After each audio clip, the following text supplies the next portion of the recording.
Bing bongy bong, bing bongy bong. This is Joe, the bearded historian. He'll tell you an interesting story. Be careful of his soldiers, they can be brats. This is Angel, she's an entity. She'll cause chaos and plant her hands at you. This is Sue, she likes spirits, not the alcohol. She's the reason this channel exists. This is David, he likes fire trucks. He's here occasionally. Bing bongy bong, bing bongy bong, bing bongy bong. We preserve his story. Today, and once again, we are honoring Memorial Day, although it was yesterday, with a Wayback Wednesday, and I'm recording this on Tuesday because reasons. I had to do it beforehand because otherwise there isn't time to get it done before I throw it up. So, today, thank you for all of those who gave their lives for freedom. And, of course, a special thank you to all of those who subscribe and watch. So for them, shout out time. Here's a message. No. Here's a shout out just for you. You support me, so I support you. This shout out is for our friend. Let's see who it is today. Alright, today we're doing a horse race because it's the only thing I could find that was semi-military related. And there they go. Oh, Myers is way in the back. Let's see who takes the lead. I see Lynch, which I need to take out. Cemeteries. Buddha.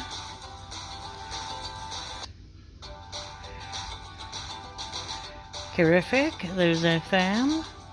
Sweet Peaches. She stole.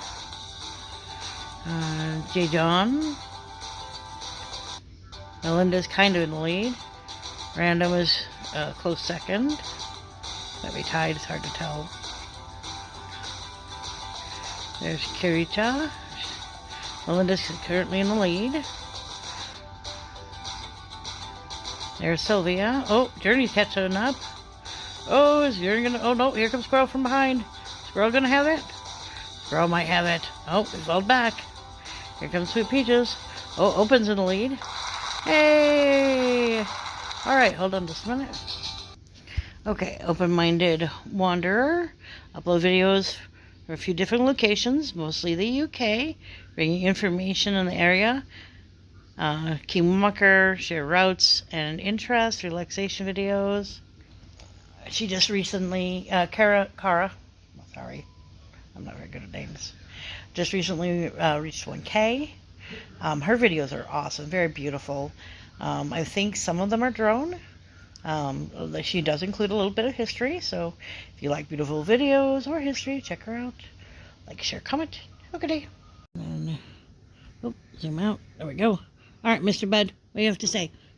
Well, since this last weekend we were talking about Memorial Day and some of the cemeteries that we've seen and gone to, we're going to touch on a couple of the topics that came up with the video. The first one, and it's kind of symbolic, you see coins all the time on some of the different headstones. Well, the story behind it, dating back from a Vietnam War veteran, explains the tradition and the reasoning behind it. The coin left on a headstone lets the deceased soldier's family know that somebody stopped by to pay their respects. Now, a penny, like I usually do, means that you visited. Pretty straightforward and simple. A nickel means that you and the deceased soldier trained at boot camp together. That's the one we couldn't remember. Yeah, if you served with the soldier, you left a dime. A quarter is very significant because it means that you were there when that soldier was killed. So, pretty much, like that one headstone that we saw that had 2 quarters on it, those are probably a couple of his men-at-arms. And Taylor says that the tradition became popular in the United States during the Vietnam War. It is believed it was a way to show respect without getting into an uncomfortable political discussion about the war that was very controversial. Now, we did see that one that also had a challenge coin. Now, challenge coins are usually seen at VFW establishments. Usually if a flip of a heads or a tails means the other person is going to buy the other one a drink, to that nature. Now, one of the other items that we took and discussed that I thought was kind of interesting was about sizes of cemeteries. Now, the United States does not have the full part and parcel on this. There's one, interestingly enough, over in Iraq called Wadi al-Salam, translates to Valley of Peace. It's an Islamic cemetery located in the holy city of Najaf, Iraq. Now, it is largest not only in the size, the cemetery covers 1,485.5 acres. Wow. Contains more than 6 million bodies. It also attracts millions of pilgrims annually. Now, the cemetery is located near the shrine of Ali ibn Abi Talib, the first Shia imam, as well as the fourth Sunni caliph. Now, thus, many Shiites in Iraq request that they be buried in this cemetery. As a result of improved transportation methods, Shiites from across the globe are or seek to be buried in the cemetery. However, burial at the cemetery means being placed in one of the cemetery's many catacombs. And according to an undertaker at the cemetery, each crypt can hold up to 50 bodies. Oh, wow. Yeah, for this reason, many Arabs purchase private catacombs that function as resting places for the entire family. Shiite tradition holds that Abraham bought land in the Wadi al-Salam, and that Ali said that the Wadi al-Salam was part of heaven. Shia also widely believe that Ali has the power to intercede for the deceased, lessening their suffering during the passage of their soul from the worldly life. And if they are buried there, they will be raised from the dead on Judgment Day with their spiritual leader. The Shia are also encouraged to bury their dead at the location through religious edicts, and the ceremony's expansion is also seen as being a result of Shiism's more permissive attitude towards Sunnism with regard to the commemoration of the dead and the erection of mausoleums. Now, some rituals carried out before burial at the cemetery include the body is washed and wrapped at the cemetery, the funeral prayers are conducted at the shrine, the deceased is carried around the shrine 3 times, and some Quranic verses are recited at the cemetery. Now, daily burials at the cemetery have been going on for over 1,400 years. Wow. The site is on the tentative list of UNESCO's World Heritage Sites. Burials in Najaf have been documented as early as Parthian and Sassanid eras, and ancient Mesopotamian cities often had similar cemeteries where there was an accumulation of tombs. It's estimated that during the Iraq War, about 200 to 250 corpses were buried there daily. However, in 2010, this number had decreased to less than 100.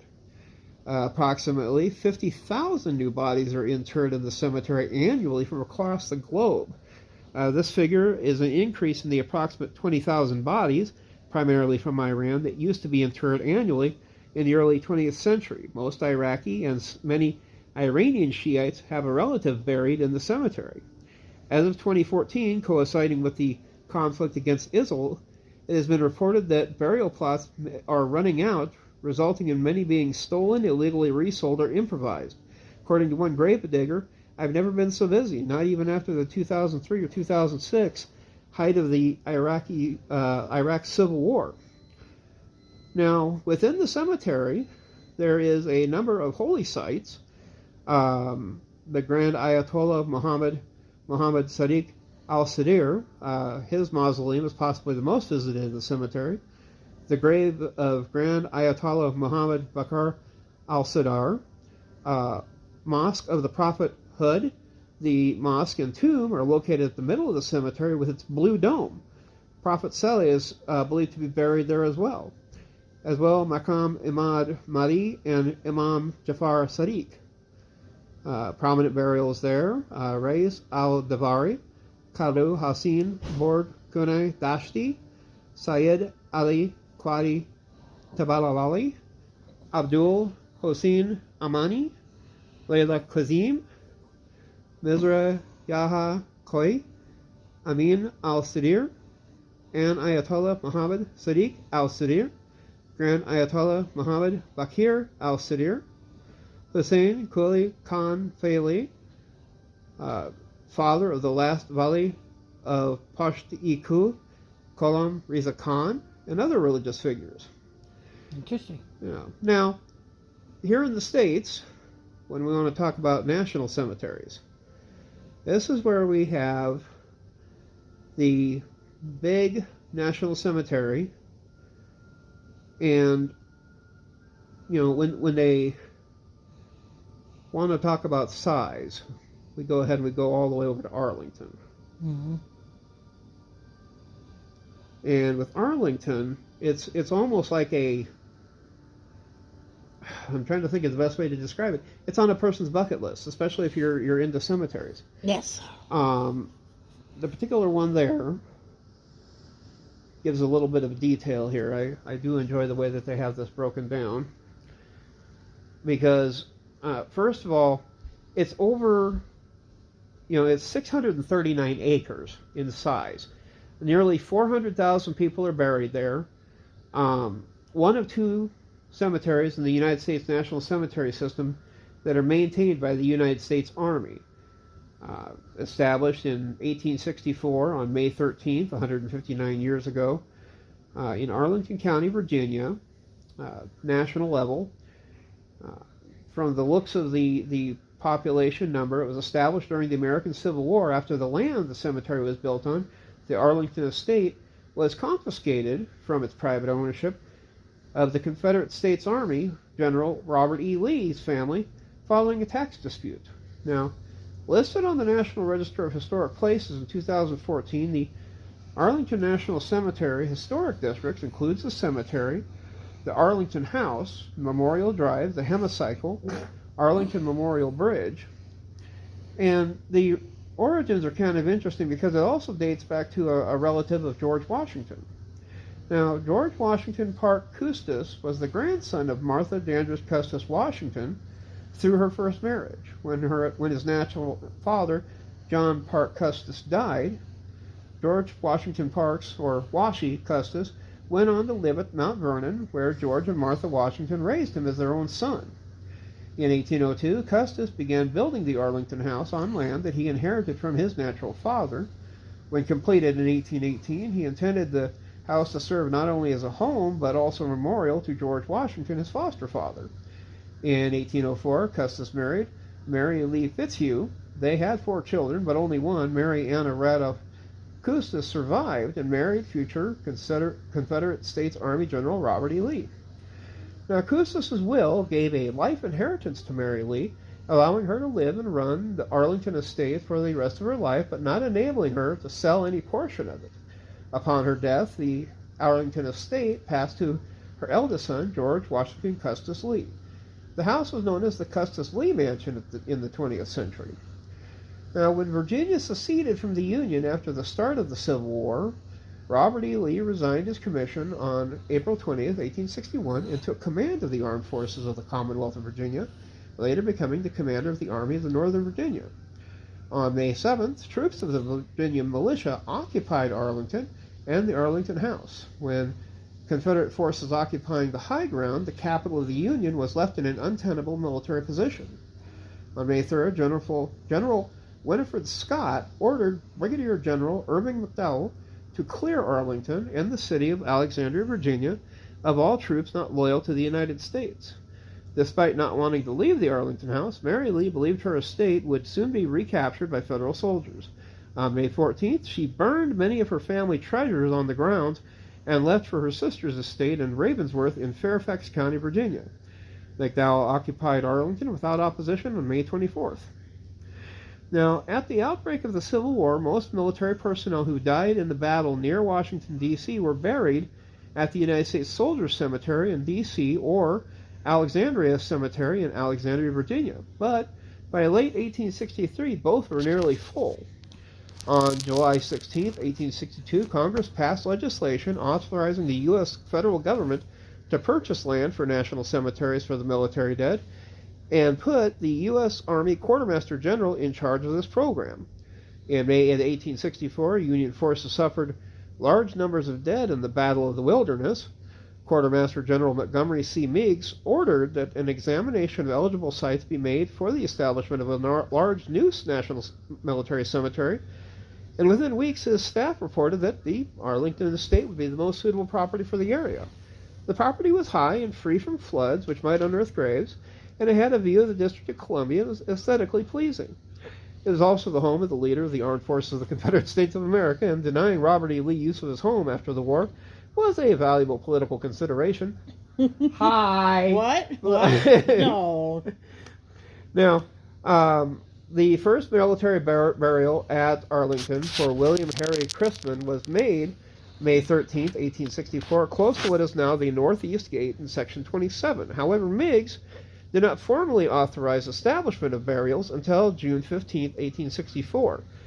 Arlington did not desegregate its burial practices until, trivia question, Harry S. Truman issued Executive Order 9981 on July 26, 1948. Now, the government acquired Arlington at a tax sale in 1864 for $26,800, equal to about $500,000 today. Now, Mrs. Lee had not appeared in person, but rather sent an agent attempting to pay the $92.07 in property taxes assessed on the estate in a timely manner. The government turned away the agent, though, refusing to accept the tendered payment. Custis Lee, the heir under his grandfather's will passing the estate in trust to his mother, sued the United States in 1874, claiming ownership of Arlington. Interestingly enough, in 1882, the U.S. Supreme Court ruled in favor of Lee in the United States versus Lee, deciding that Arlington had been confiscated without due process. After that decision, Congress returned the estate to him, and on May 3, 1883, Custis Lee sold it back to the government for $150,000. So he got it and then he sold it. Well, I could just imagine, what are we going to do with this place? There's bodies everywhere. Oh, that's true. It would be very expensive to move all of them. Well, we can either rehaul them out, or we can put them back on the ground, or we can just sell the thing and make a little more off of it. Anyway, in a signing ceremony with the Secretary of War, Robert Todd Lincoln, the land then became a military reservation. President Herbert Hoover conducted the first National Memorial Day ceremony at Arlington National Cemetery, May 30th, 1929. Now, beginning in 1863, the federal government used the southern portion of the land, now occupied by the cemetery, as a settlement for freed slaves, giving the name of Freedmen's Village to the land. The government constructed rental houses that 1,100 to 3,000 freed slaves eventually occupied while farming the 1,100 acres of the estate and receiving schooling and occupational training during the Civil War and after the war's end. The Old Bell Church, founded in 1866, was led by Reverend Robert S. Laws. However, after Freedmen's Village land became part of the military reservation, the government asked the villagers to leave. When some remained, John A. Comerford, the superintendent of Arlington National Cemetery, asked the Army's quartermaster general in 1887 to close the village on the grounds that the people living in the village had been taking trees at night from the cemetery to use as firewood. The quartermaster general and the Secretary of War then approved Comerford's request, and the last of the village residents were departed after the 56th United States Congress appropriated $75,000 in 1900 to settle the government's debts to them. Now, with limited space and large numbers after World War II, Korean War, Vietnam War, and other veterans dying and wanting to be buried at Arlington, the need for additional burial space at the cemetery became a pressing issue. What? Yeah. In 1991, Cemetery Superintendent John C. Metzler implemented a $1.4 million plan to clear a former 13-acre parking lot to create space for about 9,000 new grave sites. The cemetery received the authority to transfer 12 acres of woodland from the National Park Service-controlled Arlington House in 1996, and in 2001, 37 additional acres of land, also in 1999 from the Department of Defense, that was the site of a Navy Annex building. 8 acres of land in 1999 from the Department of the Army was also part of Fort Myer. 4 acres of land from Arlington County's Southgate Road right-of-way in 2004, and just under 10 acres of land from Fort Myer in 2005. In 2007, Metzler implemented what was known as the Millennium Project, a $35 million expansion plan to begin utilizing the Arlington woodland, Fort Myer, and the Navy Annex land. The project also included converting 40 acres of unused space and 4 acres of maintenance property of the cemetery grounds into burial space in 2006 and 2007 to allow an additional 26,000 graves and 5,000 interments. The Millennium Project expanded the cemetery's physical boundaries for the first time since the 1960s and was the largest expansion of burial space at the site since the U.S. Civil War. Several environmental and historical preservation groups criticized these plans, as did the National Park Service and the manager of the Arlington House. What? Why would they criticize? Well, they have a little detail in that, too. One of the issues in 1995, the United States Department of the Interior and the Department of the Army signed an agreement to transfer the Arlington House, the Robert E. Lee Memorial, to the Army, a part of the Arlington Woods, which is located in Section 29 of the National Park Service at Arlington National Cemetery. The property transfer, which involved 12 acres of National Park Service land, was intended to permit Metzler to begin expanding the cemetery beyond its existing boundaries. Now, environmentalists expressed concerns that the agreement would result in the partial destruction of the 24-acre remnant of historically important stand of native trees. A historical marker near the woodland notes that while visiting the Arlington House in 1825, this name ought to sound real fun, Gilbert de Mortier, Marquis de Lafayette, had warned Mary Lee Fitzhugh Custis, the wife of George Washington Parke Custis, cherish these forest trees around your mansion. Recollect how much easier it is to cut a tree than to make one grow. The marker further notes that the Virginia Native Plant Society had recognized the woodland as being one of the best examples of old-growth terraced gravel forest remaining in Virginia. I don't know what that means, but it sounds interesting. Yeah.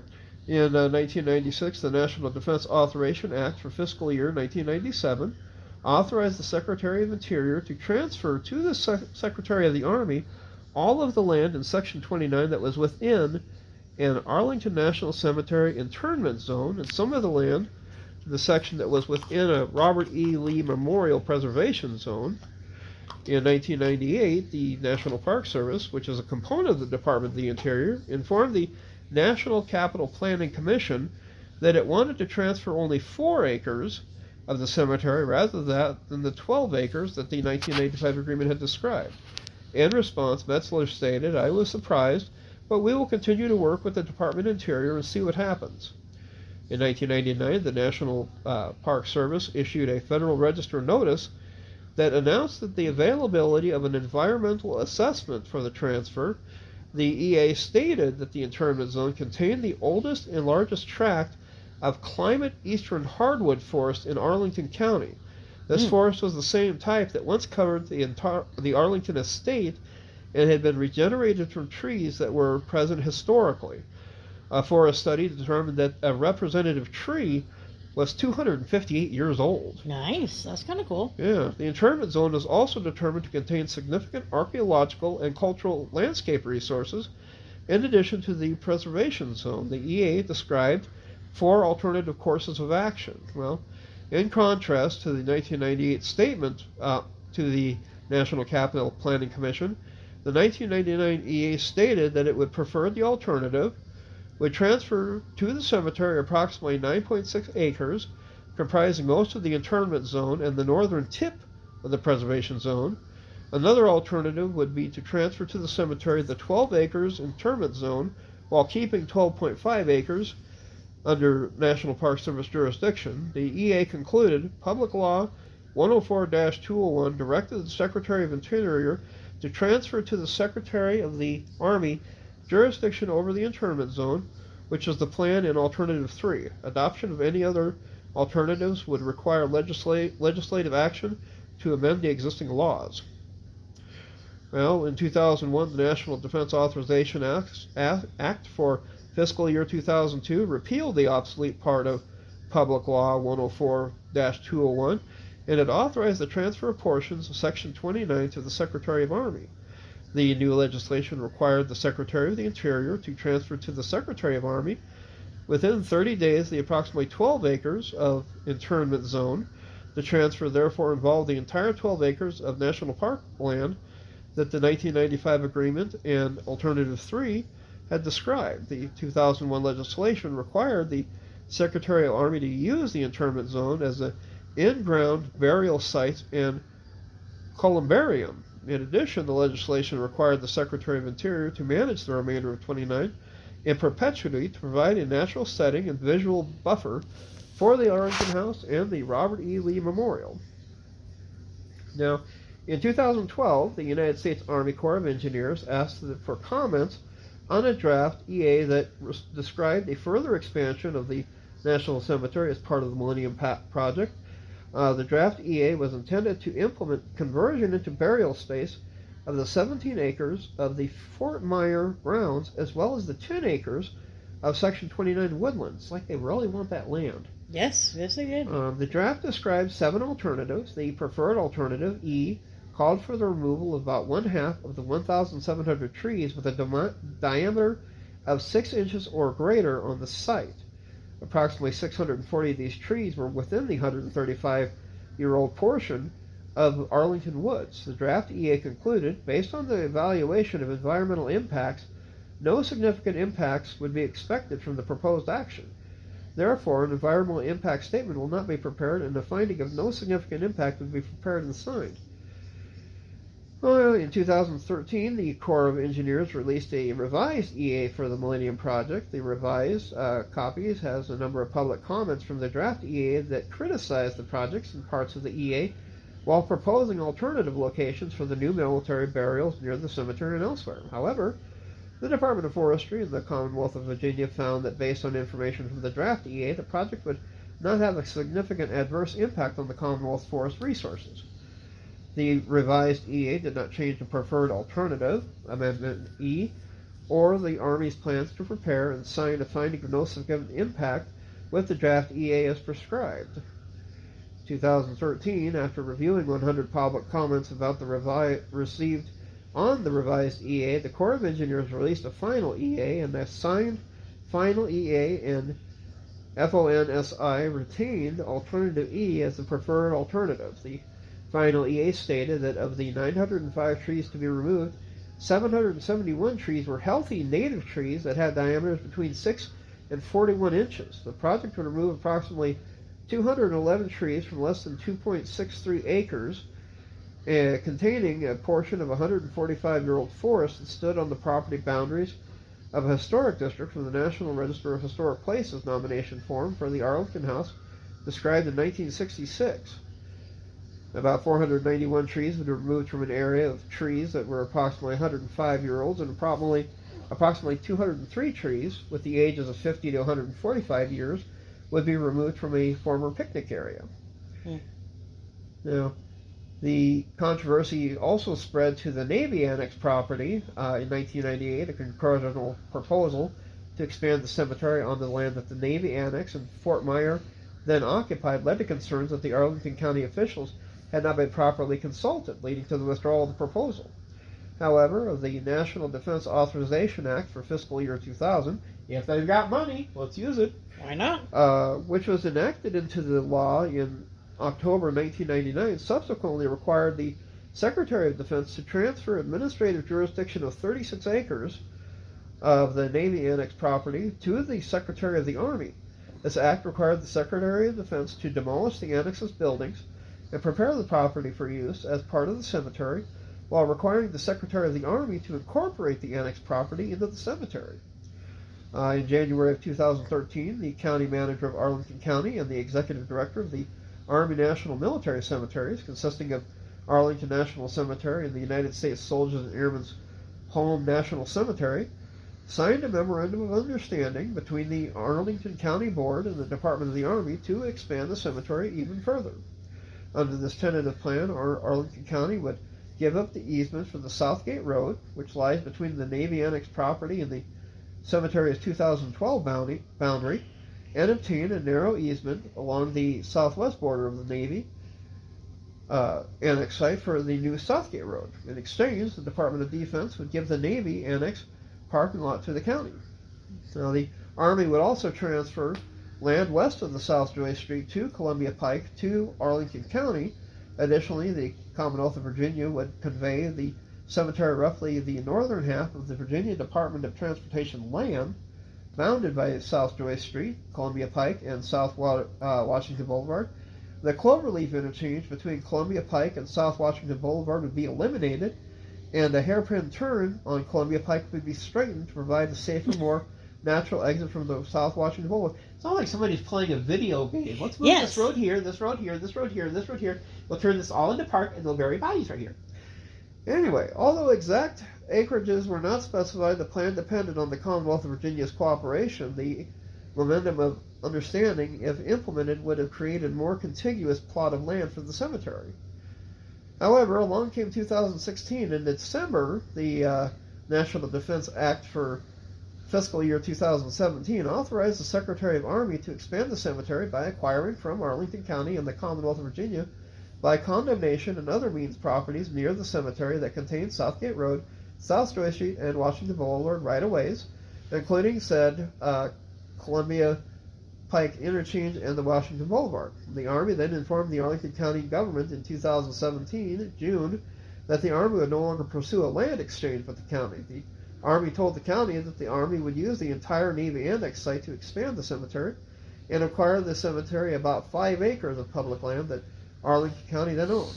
Guess what, kids? We're bigger than you. We're going to condemn everything. We're just going to take this land. Pretty much.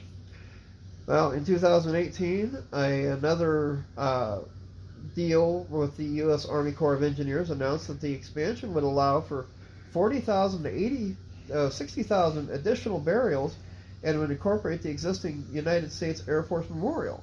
Construction of roadways planned for 2021 and 2023, and of the actual cemetery 2023 and 2025.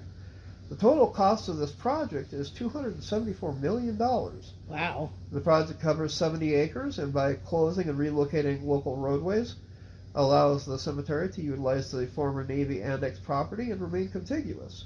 The Columbia Pike and Interchange would be realigned to maximize burial space, and the existing operations complex would also be relocated south of Columbia Pike and to its current location will become burial space. This expansion is expected to keep the cemetery open into the middle of this century. Cool beans. Yep. But that is our little tour of the awesome size of the Arlington National Cemetery. Again, it's kind of wild because when you look at the signs, I guess there's a couple of them leading into the building that they ask you to, be respectful. No. Given how many people have been laid to rest there who serve this country. And just alone, you try to think about size-wise on some of these cemeteries. Arlington alone, started in the middle of the Civil War, but 639 acres. That has to be pretty large. I mean, it would take us probably 6 months minimum, right? Just to start working on it. But that'd probably just be to drive through. Probably. But this has been Joe, the Bearded Historian. Sue's running the camera. You folks have a good evening, and we'll catch you tomorrow. Night.